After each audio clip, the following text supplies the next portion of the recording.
Hi, everyone, and welcome to Inside the Americas. Coming up, Joe Biden travels to Europe to meet with allies and to rally for an even stronger response to the Russian invasion of Ukraine. On the cusp of history as Judge Ketanji Brown Jackson faces confirmation hearings in the U.S. Senate.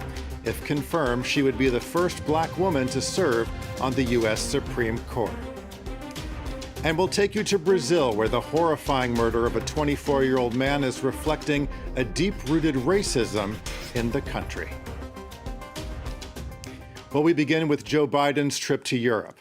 As the war in Ukraine wages, he's meeting with EU leaders and attending an emergency NATO summit. His trip also takes him to Poland, which has taken in a vast majority of the 3.6 million Ukrainians who have escaped the conflict. Peter O'Brien has more. NATO, G7 and the European Council. Joe Biden's attending 3 summits in Brussels with 3 objectives in mind: stronger NATO defences, tougher sanctions against Russia and more assistance for Ukraine. The former commander of US forces in Europe says it could be a decisive trip. This is the chance for President Biden to have his tear down this wall kind of moment, to say something, to tell the world Ukraine is going to win. We are not going to allow Ukraine to fall. In his luggage, Biden's packing plans to tighten existing sanctions and slap Russia with new ones. The Wall Street Journal reports he'll coordinate a new package with the EU and G7, targeting 400 members of the Russian elite, including more than 300 members of parliament. Currently, only 12 members of the Russian State Duma are under sanction, as well as Vladimir Putin himself and a number of top officials. The big question, though, remains oil and gas, and whether Biden will be able to broker some kind of European embargo. When Biden goes to Poland after Brussels, President Andrzej Duda will no doubt repeat his request for further US military reinforcement. Biden has vowed not to engage in direct conflict with Russia, but is sending more American troops to NATO's eastern flank, repeatedly making this pledge. The United States will defend every inch of NATO territory with the full force of American power. His NATO allies, though, need to know exactly what this means, and will seek answers to questions like: how should NATO respond to a major cyber attack? How should NATO respond to a chemical attack, or to an attack on its shipments of military equipment? So far, Biden's shot down the idea of NATO shooting down planes in Ukrainian airspace. He's also blocked the transfer of fighter jets from Poland to Ukraine and rejected Poland's proposal to send in NATO peacekeepers. The non-escalation policy seems so far to have paid off, with the Russian advance stalling and air superiority surprisingly still in the balance. But Biden will face questions about this approach in Europe, particularly as Ukraine continues to call for more military assistance. As part of the severe sanctions against Moscow, the U.S. has targeted Russian oligarchs. The Treasury Department is asking for the public's help to identify them. The reward for such information is up to $5 million, and that's our number of the week. The funds are being made available through a program called the Kleptocracy Asset Recovery Rewards Program, which was launched last year.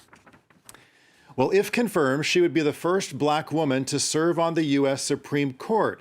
This week, Judge Ketanji Brown Jackson faced a grilling, especially from Republican senators, during her confirmation hearings, on everything from her record as a public defender to her thoughts on critical race theory. Charles Pellegrin has more on her background. Ketanji Brown Jackson may well become the first black woman to sit on the U.S. Supreme Court, but she knows this opportunity is the result of decades of progress. Good morning, Judge Jackson. I am here standing on the shoulders of generations of Americans who never had anything close to this kind of opportunity.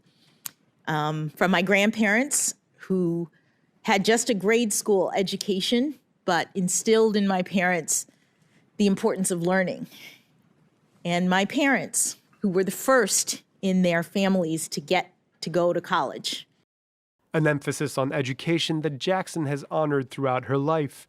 At school in Florida, where she was recognized as a star debater, but also later on during her studies at Harvard University.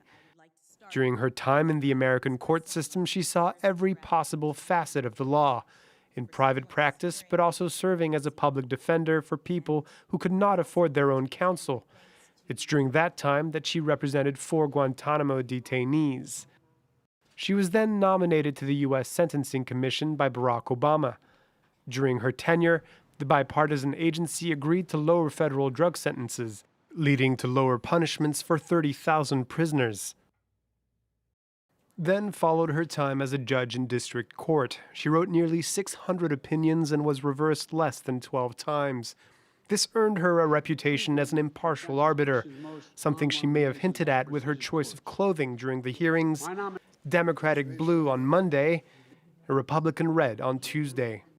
I am applying the law in as neutral and consistent a manner as I can, because that is the duty and requirement of the judicial oath. A life dedicated to the law and to her family. Girls, I know it has not been easy as I've tried to navigate the challenges of juggling my career and motherhood. And I fully admit that I did not always get the balance right. But I hope that you've seen that with hard work, determination, and love, it can be done. If confirmed, Jackson would be the 6th woman and the 3rd black person to serve on the High Court. In Peru, President Pedro Castillo is defending himself against corruption charges. The opposition-led Congress voted overwhelmingly to begin impeachment proceedings after failing to gather enough votes in a previous attempt back in December. The opposition says he is morally unfit to govern. Castillo has denied the allegations. Lawmakers will debate and vote on March 28th. Well, now to Brazil, where this week floods killed at least 5 people. Heavy rain fell in the city of Petrópolis a little more than a month after landslides and flooding killed more than 200 people in a mountainous region of Rio de Janeiro. Many others were displaced as a result of those floods in February. Hundreds of people are still living in temporary shelters. Well, it was a crime that shocked Brazil. A 24-year-old Congolese immigrant was beaten to death back in January after demanding that he be paid by his employers. Many say the case highlights a deeply rooted racism in Brazilian society. Tim Vickery and our team in Brazil have this report. Madureira, the cradle of black culture in Rio de Janeiro. It's a working-class neighbourhood in the heart of the North Zone and home to the Congolese community. This is where 24-year-old Moise Kabagambe lived. In January, several men beat him to death in front of the beach kiosk where he worked, after he demanded that his boss pay his overdue wages. Since that day, Kabagambe's family has been fighting for justice. Among them, his cousin Danielle. After receiving threats, the family now has to keep a low profile. I can't do anything anymore. I'm afraid of what might happen to me out there. I feel that if I go out, I could be killed, like my brother.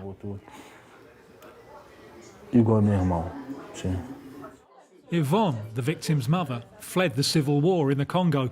She thought she would feel safe in Brazil, where 56% of the population is black. But the reality is far more complicated. According to the latest Atlas of Violence, in 2019 in Brazil, 77% of homicide victims were black. In Barra de Tijuca, an upmarket district of Rio, thousands of demonstrators gathered at the scene of the crime in front of the kiosk where the killing took place.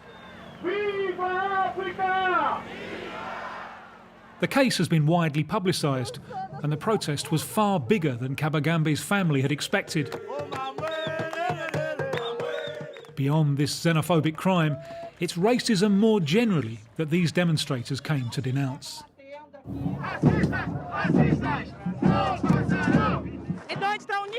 We are united today because what killed Moise kills us every day in every way.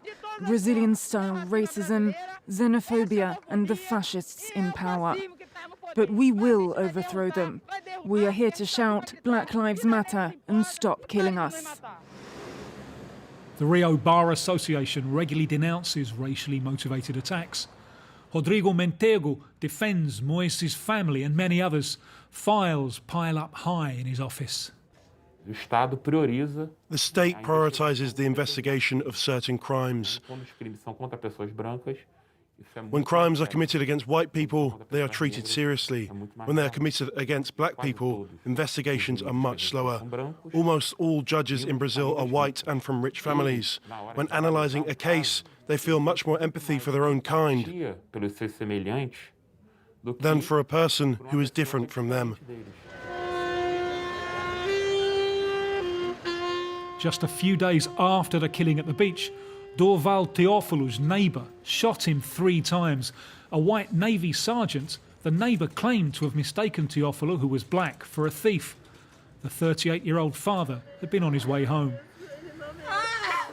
At first, the killer was accused of manslaughter, but the uproar was so great that he is now facing murder charges. Agora tá aí, ó, por causa de engano. Engano não, mas covardia. Isso não foi engano, não. Isso foi covardia, foi racismo, menos engano. A story that still seems all too common in a country where structural racism continues to claim victims.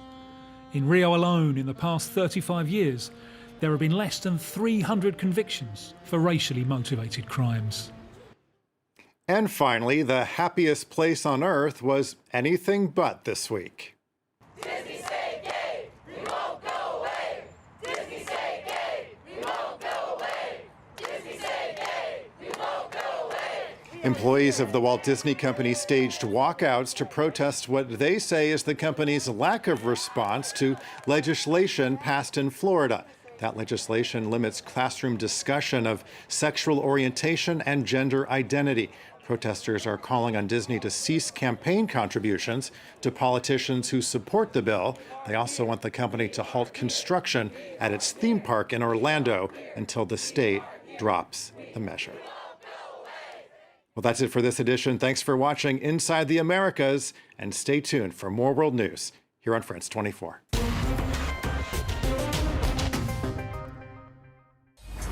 Social media has become young people's main source of information, but misleading, manipulated or false information can rapidly spread on these platforms. Il y avait le truc où, à l'endroit où on s'est fait vacciner, si on mettait notre téléphone, ça collait. À un moment, ça tournait beaucoup sur les réseaux sociaux. We explored how to verify online content with a class of 15-year-olds at the Paul Valéry High School in Paris, providing them with the tools to distinguish truth from fake. Est-ce qu'il y en a qui ont des impressions face à cette vidéo? Moi, je sais que je peux y croire. Watch this special edition of Truth or Fake on France 24 and France24.com.